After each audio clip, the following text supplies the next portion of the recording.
আল্লাহর কাছে শুকরিয়া আদায় করে শেষ করা যাবে না। বিগত 2 দিন ভূমিকম্পের মতো একটা বড় গজব এই বাংলাদেশে হয়েছে, কথা বলেন ঠিক কিনা? আল্লাহ সেখান থেকে আমাদেরকে বাঁচিয়ে রেখেছেন। গত কাল এবং পরশু যারা ভূমিকম্পে মারা গেছেন না, কয়েকজন মারা গেছে না, 10 জন মারা গেছেন। এদের জন্য গত পরশু দিন কিয়ামতের দিন হয়ে গেছে, কথা বলেন ঠিক কিনা? ওরা ভাবছে যে আজকে কিয়ামত হয়ে গেল, এবং তারা তো দুনিয়া থেকে শেষ হয়ে গেছে। এমন দিন শুক্রবার, কি দিন? আল্লাহর নবী বিশ্ব নবী জনাবে মুহাম্মদুর রাসূলুল্লাহ সাল্লাল্লাহু আলাইহি ওয়াসাল্লাম বলেছেন, কিয়ামত যখন হবে, কিয়ামত যেই বারে হবে, যেই দিনে হবে, সেই দিনটা হবে শুক্রবারের দিন। শুক্রবারের দিন যেমন ভাবে শুক্রবারের মর্যাদা অনেক বেশি, তেমনি ভাবে শুক্রবারের আবার একটা ভয়ঙ্কর দিন হবে কিয়ামতের ময়দান। গাজীপুর মোল্লা মার্কেটের এলাকার আমার কলিজার টুকরো প্রিয় মুসলমান ভাইরা, পর্দার আড়ালের আমার মা বোনেরা, সকলের কাছে আমার আবদার, সময় যতটুকু আপনার আছে, হায়াত আছে, হায়াত কার কতটুকু এটা জানার কোনো উপায় নাই। যদি মানুষ হায়াতের কথা বুঝতে পারত, জানতে পারত, সীমাবদ্ধ যদি না থাকতো, তার হায়াতের অবস্থা যদি সে বুঝতে না পারত, আমার প্রিয় ভাইরা যদি জানতে পারতো আগামী 1 সপ্তাহ বেঁচে থাকবো, ওই 1 সপ্তাহ দেখবেন আল্লাহর ইবাদত ছাড়া গোলাম আর কারো ইবাদত করতো না, সারাক্ষণ শুধু মসজিদে গিয়া আল্লাহর কুদরতি কদমে সেজদা দিত। কথা বলেন ঠিক কিনা? কিন্তু এটা জানার তো উপায় নাই। সময়, মোবাইলের ব্যালেন্স কত আছে ডায়াল করলে কিন্তু জানা যায়, কথা বলেন ঠিক কিনা? কিন্তু হায়াতের ব্যালেন্স কত আছে, পৃথিবীর এমন কোনো রিমোট কন্ট্রোল নাই, কোনো পাসওয়ার্ড নাই, সেটা জানার উপায় আছে, কথা বলেন ঠিক কিনা? তুমি আসমানে থাকো প্রভু, আমি জমিনে, তবু তোমারি প্রেম জমে হৃদয় গহীনে। আমরা তোমারি গোলাম গো, অন্য কারো নয়, আমরা তোমারি গোলাম গো, অন্য কারো নয়। আলিমুল গায়ব তুমি, মালিক রব্বানা। পড়েন আল্লাহু আল্লাহু আল্লাহু আল্লাহ, আল্লাহু আল্লাহু আল্লাহু আল্লাহ। আলহামদুলিল্লাহ, উম্মুল কোরআন মডেল হিফজ মাদ্রাসা কর্তৃক আয়োজিত হাফেজ ছাত্রদের পাগড়ি প্রদান উপলক্ষে এই তাফসিরুল কোরআন মাহফিলের আজকের সম্মানিত সভাপতি, প্রধান বক্তা, আন্তর্জাতিক খ্যাতি সম্পন্ন মুফাসসিরে কোরআন হযরতুল আল্লাম মাওলানা আব্দুর রহিম মাদানী সাহেব দামাত বারকাতুহুম আলিয়া, প্রধান অতিথি, এবং আমার পাশেই বসে আছেন আজকের মাহফিলের সম্মানিত সুযোগ্য মাহফিল পরিচালক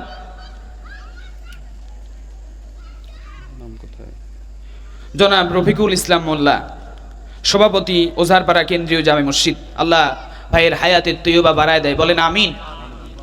আমরা সর্বপ্রথম সেই মহান আল্লাহ সুবহানাহু ওয়া তাআলার দরবারে শুকর আদায় করব, যে মহান রব, যে মহান স্রষ্টা, যে মহান মুনিব, ভালোবেসে মোহাব্বত করে এরকম একটা জান্নাতের বাগানে আমাদেরকে আসার বসার মতো তৌফিক দান করলেন।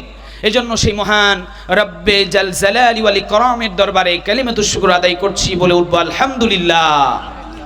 দুরুদ সালাম পড়ছি আকায়ে নামদার তাজেদারে মদিনা সরকারে দো আলম মদিনাওয়ালা কামলিওয়ালার প্রতি, সকলে বলি সাল্লাল্লাহু আলাইহি ওয়াসাল্লাম। সম্মানিত হাজিরিন, আল্লাহর কাছে শুকরিয়া আদায় করে শেষ করা যাবে না। বিগত 2 দিন ভূমিকম্পের মতো একটা বড় গজব এই বাংলাদেশে হয়েছে, কথা বলেন ঠিক কিনা? আল্লাহ সেখান থেকে আমাদেরকে বাঁচিয়ে রেখেছেন। গত কাল এবং পরশু যারা ভূমিকম্পে মারা গেছেন না, কয়েকজন মারা গেছে না, 10 জন মারা গেছেন। এদের জন্য গত পরশু দিন কিয়ামতের দিন হয়ে গেছে, কথা বলেন ঠিক কিনা?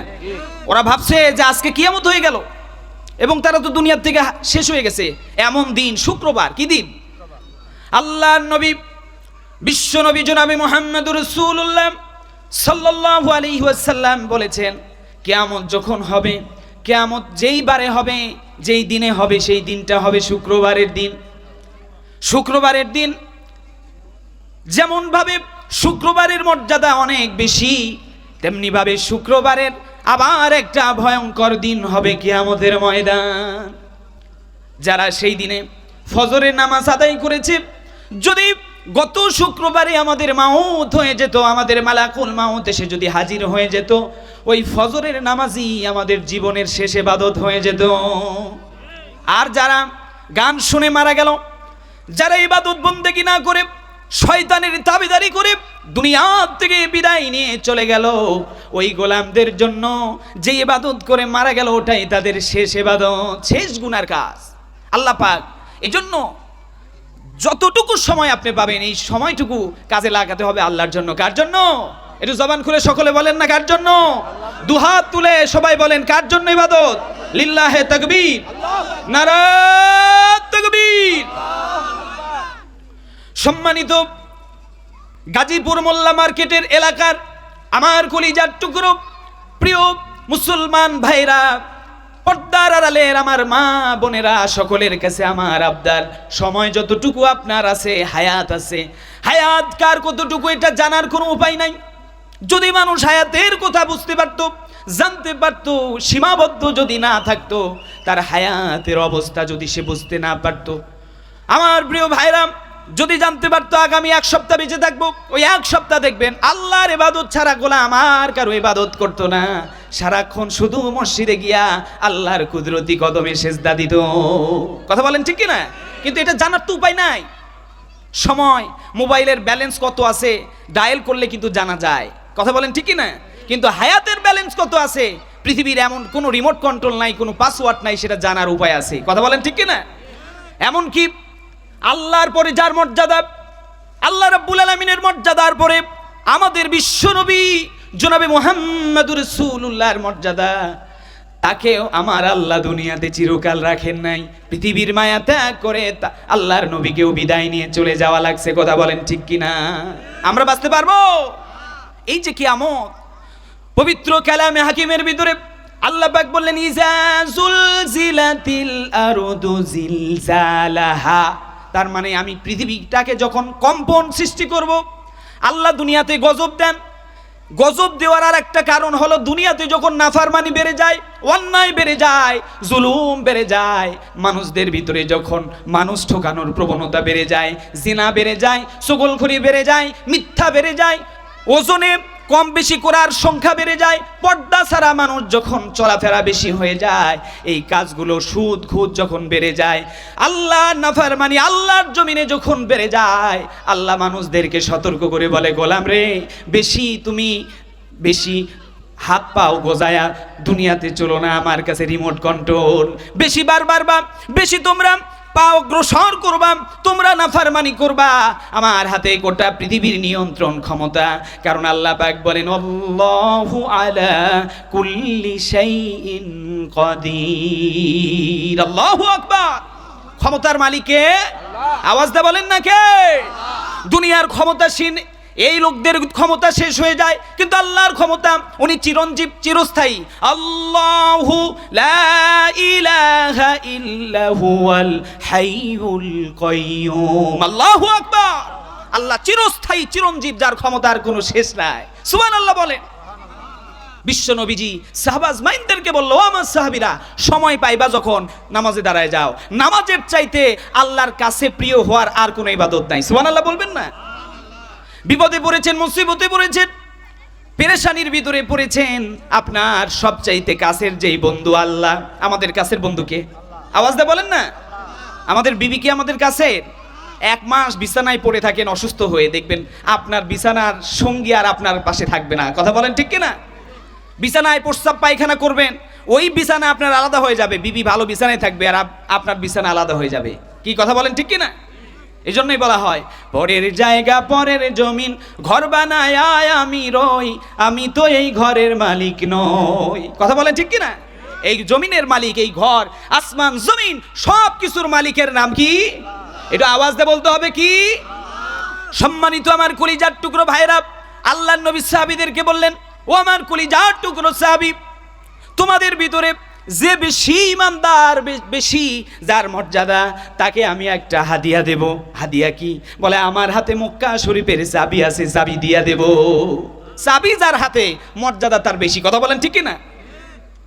মসজিদ কাবা শরীফের চাবি ছিল আল্লাহর হাবিবের দাদার হাতে, কুরাইশ বংশে আল্লাহ রসুলের দাদা এই চাবি রক্ষণাবেক্ষণ করতেন এবং কাবা শরীফের দায়িত্ব পালন করতেন। এবং এই কারণে পুরা মক্কার মানুষ, আরবের মানুষ আল্লাহর হাবিবের দাদাকে মর্যাদা এবং সম্মান করতেন। কথা বলেন ঠিক কিনা?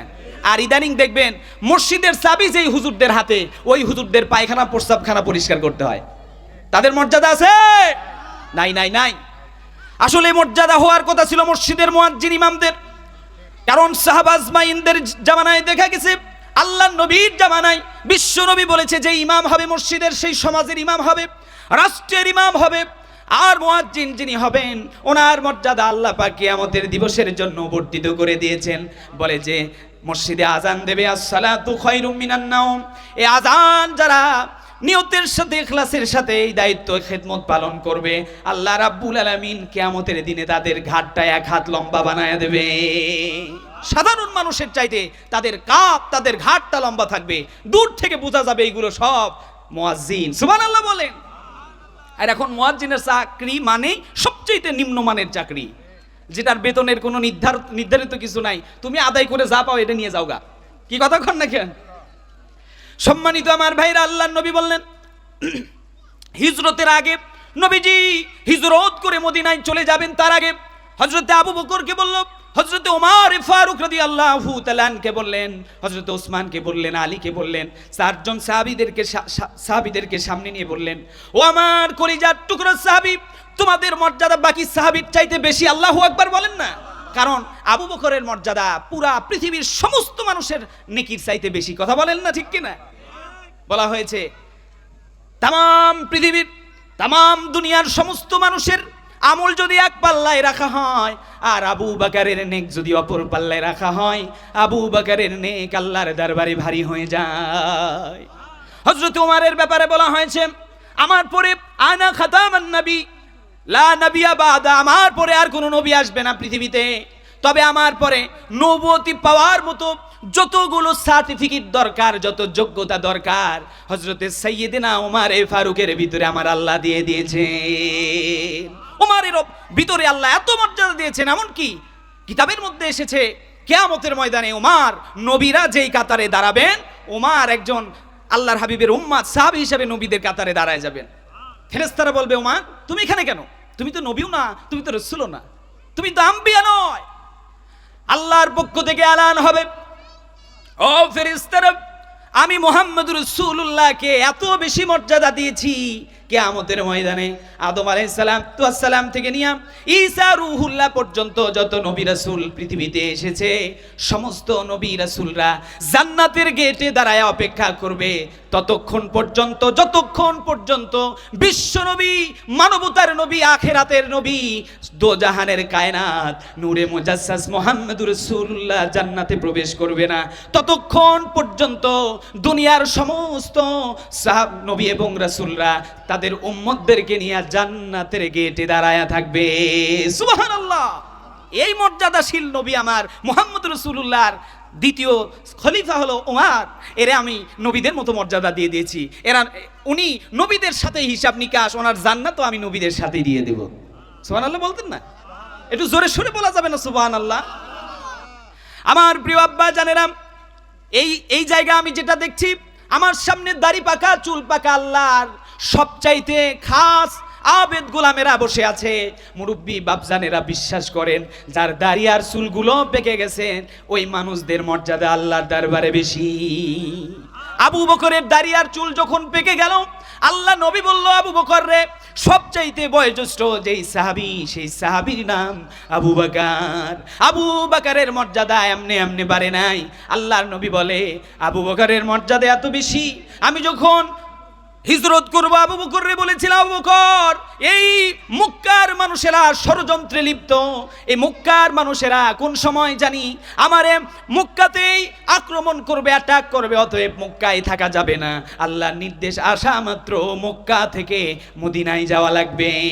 আবু বকর ওই দিন থেকে আর কোনোদিন বিছানায় ঘুমায় নাই। আল্লাহর হাবিব গিয়ে ডাক দেওয়া মাত্র লাব্বাইক ইয়া সাদাইক বলে দরজা খুলে দিয়ে বলল, ইয়া রাসূলুল্লাহ আমি উপস্থিত। আবু বকরকে আল্লাহর আল্লাহর হাবিব প্রশ্ন করলো, ও আবু বকর, তুমি কি ঘুমাও নাই? আবু বকর বলল, ইয়া রাসূলুল্লাহ, ইয়া হাবিবাল্লাহ, যেই দিন আপনি বলেছেন আপনার সঙ্গে মক্কা থেকে মদিনা মুনাওয়ারায় যাওয়া লাগবে, ওই দিন থেকে আপনার আবু বকর আপনার আশায় আপনি আসবেন, এই আশায় চাতক পাখির মতো দরজায় দাঁড়ায়া দাঁড়ায়া আমি এই 6 মাস যাব তার বিছানায় ঘুমাই না। সুবহানাল্লাহ, এত মর্যাদা আবু বকরের। হযরত ওমরের মর্যাদা হলো বিশ্ব নবীজির পরে যদি কেউ নবী হতেন, সেই নবী হতেন কে? হযরত ওমর। উসমান রাদিয়াল্লাহু তাআলা যে চাবিটা পাওয়ার জন্য নিজের যোগ্যতা প্রমাণ করছেন আল্লাহর হাবিবের কাছে। আবু বকর বলতেছে, আমার মতো মর্যাদা আর কার আছে? আমি আপনার শ্বশুর, আমার কন্যা আয়েশা সিদ্দিকা রাদিয়াল্লাহু তাআলা আনহা, আমার কলিজার টুকরা সন্তান রে আপনার সঙ্গে বিবাহ দিয়েছি। একে আপনার বন্ধু, বাল্য বন্ধু আমি আপনার। আল্লাহ আপনার সঙ্গে আমার মর্যাদা আমার বাড়ায়া দিয়েছেন। ইয়া রাসূলুল্লাহ, চাবিটা যদি কেউ পায় এটা আবু বকর ছাড়া আর কেউ পাবে না। আবু বকর বলল, ঠিক আছে। আবু বকরকে আল্লাহ নবী বলল, ইজলিস, তুমি বসে যাও। ওমর, তোমার যোগ্যতা কি? আল্লাহর নবীর কলিজার টুকরো সাহাবী ওমর দাঁড়িয়ে বললেন, ইয়া রাসূলুল্লাহ, ইয়া হাবিবাল্লাহ, আমার পরে আপনার পরে যদি কেউ নবী হওয়ার যোগ্যতা রাখতো সেটা আমি। ইয়া রাসূলুল্লাহ, ইয়া হাবিবাল্লাহ, এটা আপনার নিজের জবান দিয়ে বলেছেন। আর আমার যোগ্যতা আবু বকর, আমার বড় ভাই বলেছে তার মেয়েকে, তার কন্যাকে আপনার সঙ্গে বিবাহ দিয়েছে। সেই দিক থেকে দেখলে আমি হাফসা রাদিয়াল্লাহু তাআলা আনহাকে আপনার সঙ্গে বিবাহ দিয়েছি। আবু বকর শ্বশুর হয়ে যদি মর্যাদা পায়, আমি ওমরও শ্বশুর হিসাবে মর্যাদা পাই। আল্লাহু আকবার। এবার ওমরকে বলল, ইজলাস, তুমিও বসে যাও। আল্লাহ নবী কলিজার টুকরো সাহাবী উসমান বলল, উসমান তুমি দাঁড়িয়ে যাও।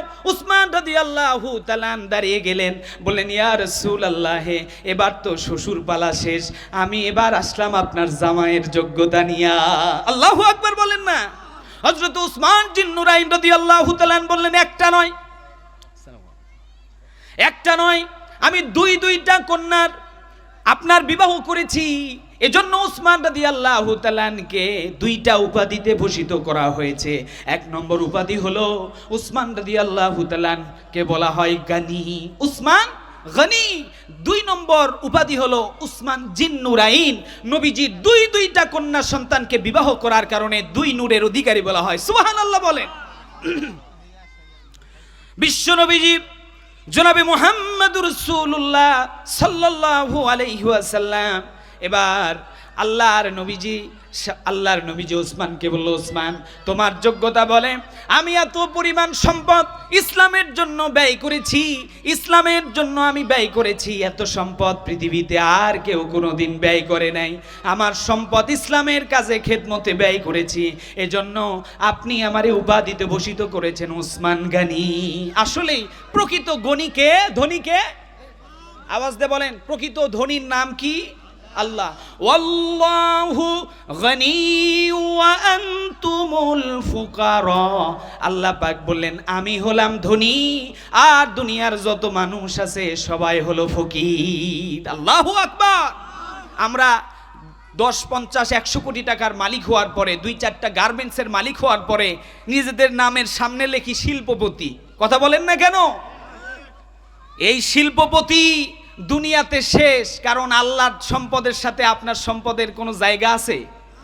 যা দিয়েছেন এই সব সম্পদের মালিক কে? আল্লাহ। এজন্য বলেছে আল্লাহু গনি ওয়া আনতুমুল ফুকারা, দুনিয়ার সবাই হলো ফকির। মীর হাবিবুর রহমান যুক্তিবাদী, উনি ওনার পূর্বের আলোচনায় একটা শের বলতো, নদীরে কুল গড়ে ও কুল ভাঙে, এই তো নদীর খেলা, সকাল বেলার ধনীরে তুই ফকির সন্ধ্যা বেলা। আজ তুমি ধনী, কালকে তোমারে ভিক্ষার থালা হাতে ধরাইয়া দিয়া আমার আল্লাহ চাইলে পারেন পথের ভিখারি বানাইতে। কথা বলেন ঠিক কিনা? আবার পথের ভিখারিকে আল্লাহ সম্পদ দিয়া তোমার মতো শিল্পপতি বানাইতে আমার আল্লাহর একদিনও সময় লাগবে না। কথা বলেন না কেন? এটার মালিক কে? এ আওয়াজটা বলেন না কে?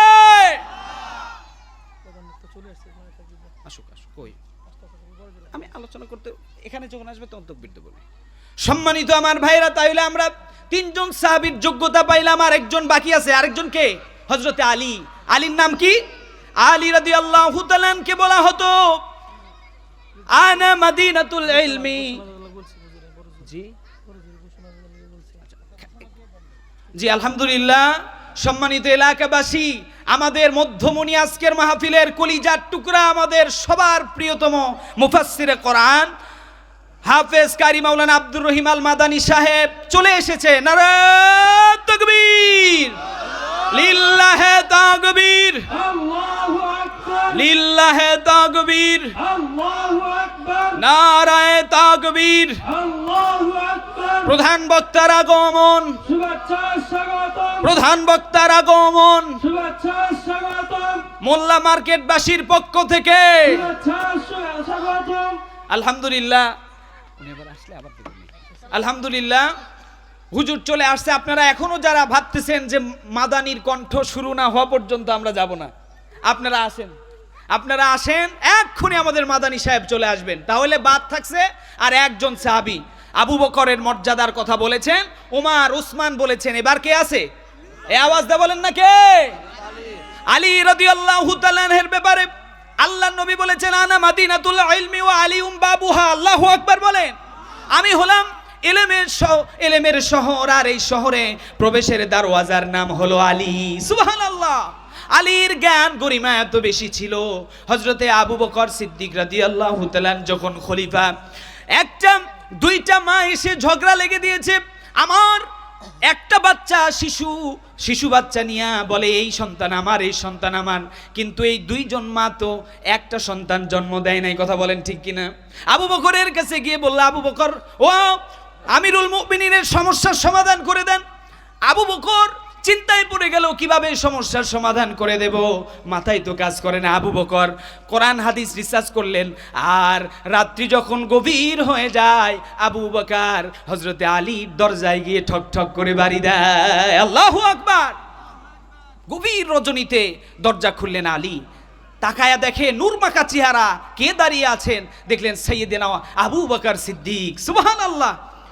আলী রাদিয়াল্লাহু তাআলা চমকে গেলেন, কি ব্যাপার আমিরুল মুমিনিন, আপনি কেন আমার দরজায়? আমারে যদি কাউরে মাধ্যমে খবর পাঠাতেন, আমি আপনার দরবারে হাজির হয়ে যেতাম, কেন আসলেন আমার দরজায় এত গভীর রাত্রে? আবু বকর বলে, আবু বকর রে, ভিক্ষা চাওয়ার জন্য দরজায় ভিখারি যায়, মুনিব কিন্তু ভিক্ষা দিতে যায় না। জি জি উনি যে বলতেছে